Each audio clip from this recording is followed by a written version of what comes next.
Aloha, everyone. Welcome to Leveraging Up. It's your voice, your story, and your impact. And I've got an amazing jeweler here. I'm going to say she's a jeweler because if you notice her necklace she's wearing, she created it. And I'm so excited because I love the jewelry that I've seen her make. And so without any further ado, I'm going to say this. Greta, I'd like you to come on out and just talk a little bit about what inspired you to take on amazing jewelry making. All right. So I'd have to say that I've always really liked jewelry, but the earliest memory I can have of really falling in love with jewelry happened when I was about 3 or 4. And it was with my grandmother. And what she would do is she would take all of her jewelry out and she'd say, Greta, do you want to play beads? And I'd say, yeah, I'd love to play beads. And so then she'd show me each of her necklaces and let me touch them and feel them and just really experience them. And that is the very first time I can remember falling in love with jewelry as a whole, as a medium, is just spending time with my grandmother that way. So then years went by and, I became about 9 or 10. And that's when I got my first jewelry making book. And it was a little book. It was a klutz book, actually, of very simple techniques on how to, bead, string, and just tie jump rings and loops. And I loved it. And I started to make little beaded necklaces and things pretty regularly. But then it really took off when I started college. And I actually started as a drawing major as an artist, but then my college, Metro State University of Denver, offered a jewelry course that year. And I thought, what the heck, I really like jewelry. I'll take it just for fun. So I took it to see if I liked it, and I fell in love with jewelry making as a whole, with soldering and, piecing up together metal. And I've never looked back since then. Well, I'm so glad that you didn't look back, Greta, because our Achieve members here are going to be so lucky, especially the women, to see the types of creations that you've come up with.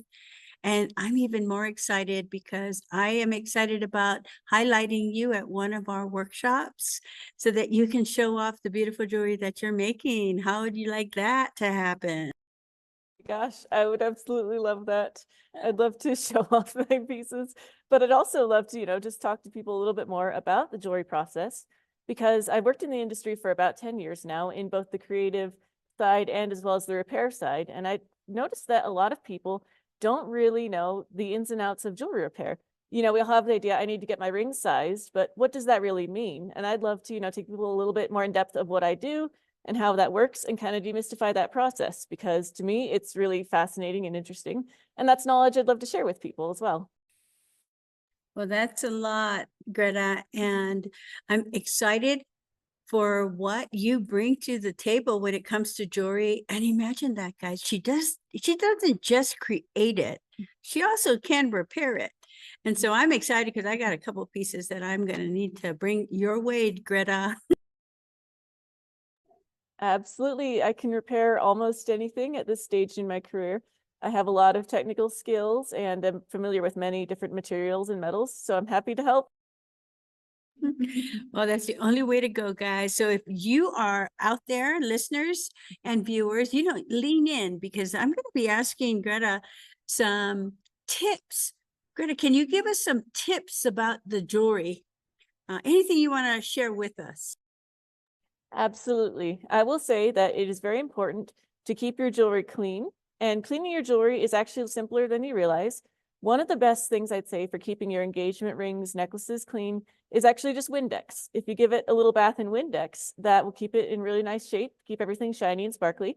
But on top of that, make sure you're visiting your jeweler, your local jeweler, regularly, once about every 6 months, so they can look over everything and make sure there aren't any loose stones. Because I do see a lot of loose stones in my day-to-day, and if you don't get those checked, they can eventually fall out, and you don't want that to happen. So it's good to just go to your professional jeweler, get a little checkup every 6 months. And most, whoever you purchase it from, most will offer that service for free.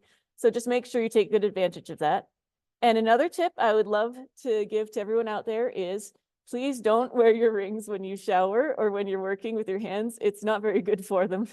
And it's better if you just, take those off and let them be to the side for a little bit, just while you're doing, working with your hands, washing your hands frequently or showering. Those soaps can actually get inside the metal. The metal is porous, believe it or not, and they can slowly degrade it that way. So it's important to try and keep it clean and not to wear it if you're doing heavy work with it. Oh my goodness, those were amazing tips, Greta. Amazing tips. And you know what? Guys, learn the lesson because I had a beautiful diamond that my husband bought me. I was so proud and did not realize that we had a missing prong. And guess what? That diamond is no longer on my finger. And so that was a big lesson for me because, you know, Greta, I wasn't paying attention. And so thank you for those tips. You know, talk to me a little bit about, because I know I got to meet you personally and I got to see you really shine when you spoke about the pieces that you've been putting together. And what I'd like you to share with our listeners is what is it that drives you to continue? I mean, you've been doing this for a long time. So what keeps that flame burning that you are continuing to create?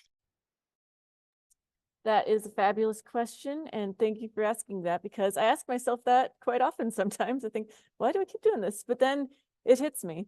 A few years ago, before my husband and I were married, we were together and he was watching me make something at my little bench, and he said, "It's so inspiring to watch you work. It's one of the most inspiring things I've ever seen, and you look happiest. You look so happy when you work."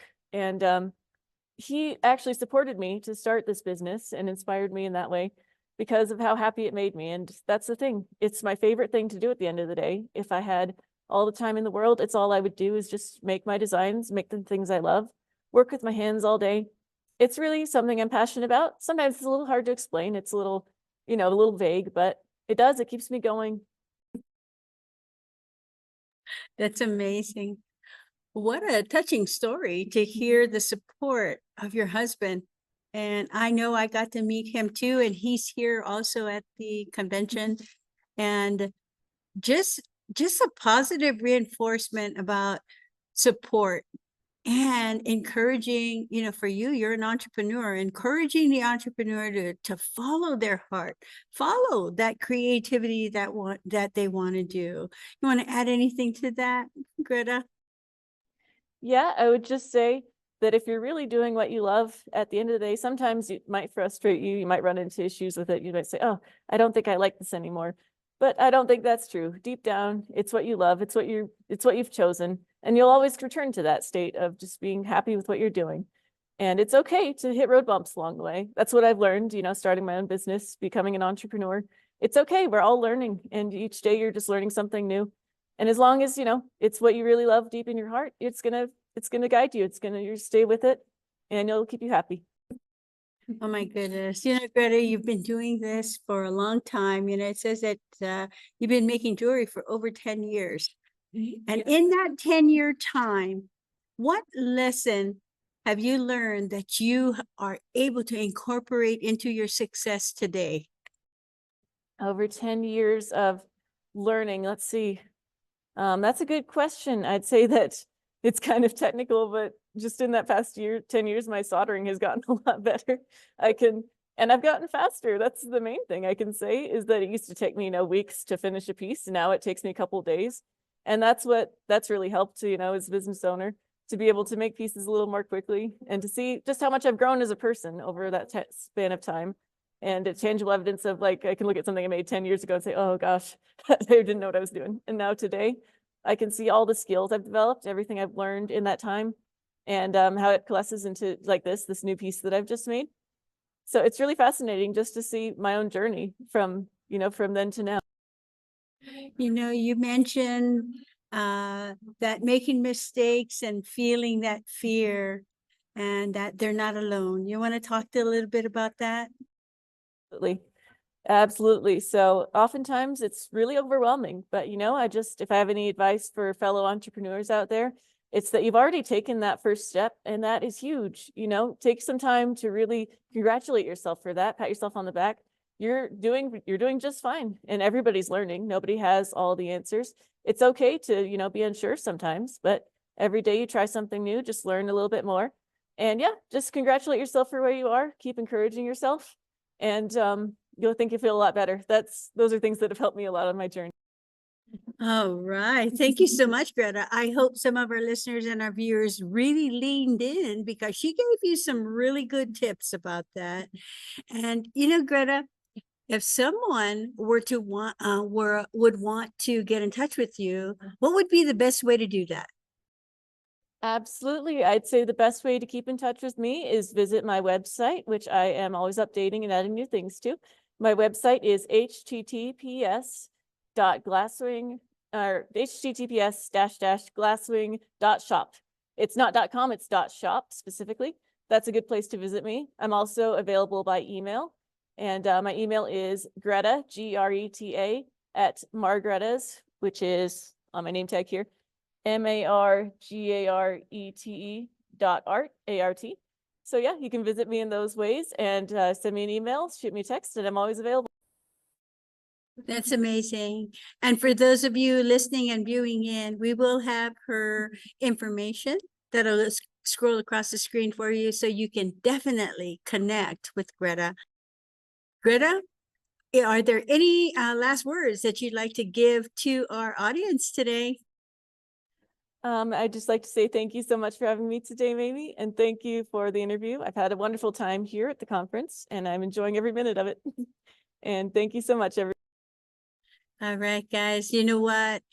I would highly recommend that you connect with Greta because the jewelry that she could actually design or fix for you could truly represent you, your voice, your story, and your impact.